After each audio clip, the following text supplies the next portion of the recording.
নমস্কার, দ্য রিপোর্টে স্বাগত।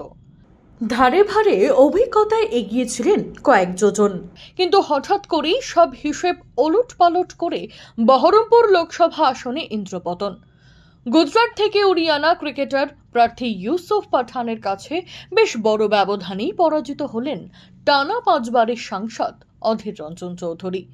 অষ্টাদশ লোকসভায় 85,022 ভোটে নবাগত ইউসুফ পাঠানের কাছে হেরে গিয়ে এবার আর সংসদে যাবার পথ খোলা হলো না বিদায়ী দলনেতা অধীরের। আর এই অভাবনীয় হারের কারণ হিসেবে তিনি সরাসরি অভিযুক্ত করলেন তৃণমূল নেত্রী রাজ্যের মুখ্যমন্ত্রী মমতা বন্দ্যোপাধ্যায়কে। জানালেন, রামনবমীর দিন দাঙ্গা বাঁধিয়ে তারপর লাগাতার সাম্প্রদায়িক প্রচার চালিয়ে তাকে হারিয়েছেন মুখ্যমন্ত্রী। তবে এটা তার পরাজয় নয়, পরাজয় সুস্থ রাজনীতি এবং মুর্শিদাবাদ জেলার মানুষের অসাম্প্রদায়িক মনোভাবের। দেখুন, বহরমপুরের যে নির্বাচন হয়েছে, এই নির্বাচনে আমার জয় নিশ্চিত ছিল। রামনবমীর উৎসব পর্যন্ত আমার জয় নিশ্চিত ছিল, আর সেটা মমতা ব্যানার্জি বুঝেছিলেন এবং বুঝে তার প্রয়োজন হয়েছিল একটা দাঙ্গা করার। সেখানকার পুলিশ, তৃণমূলের এমএলএ, সে খোলা মঞ্চে বলছে যে 70% মুসলমান বাস করে, 30% হিন্দুকে কেটে জলে ফেলে দেওয়া যাবে। এবং এই পরিকল্পনা করলো মমতা ব্যানার্জি রামনবমীর দিন থেকে, কারণ তিনি দেখলেন অধীর চৌধুরীকে হারাতে এই মুহূর্তে দাঙ্গা করাটা জরুরি। এবং দাঙ্গা করার পরেই আমার লোকসভা কেন্দ্রে হিন্দু এবং মুসলমানের মধ্যে তাঁর দলেরই যারা পেশাদার প্রচারক, যাদেরকে কেউ চিনবে না জানবে না, তারা এবং তৃণমূল প্রচার করতে শুরু করলো মুসলমানরা এক কাট্টা হও, আবার হিন্দুদেরকে গিয়ে বললো হিন্দু তোমরা এক কাট্টা হও।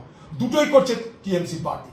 তাই আমি খুব দায়িত্ব নিয়ে বলতে পারি, আপনারা ফল দেখলে বুঝতে পারছেন, মানুষ আলোচনা করলে বুঝতে পারবেন যে আমাকে হারানোর জন্য মমতা ব্যানার্জি আজ যে জঘন্য ষড়যন্ত্র করলেন, তাতে আমি হারতে পারি, কিন্তু আমার রাজনীতি, আমার ভাবনা, আমার আদর্শ হারিয়ে যাবে না।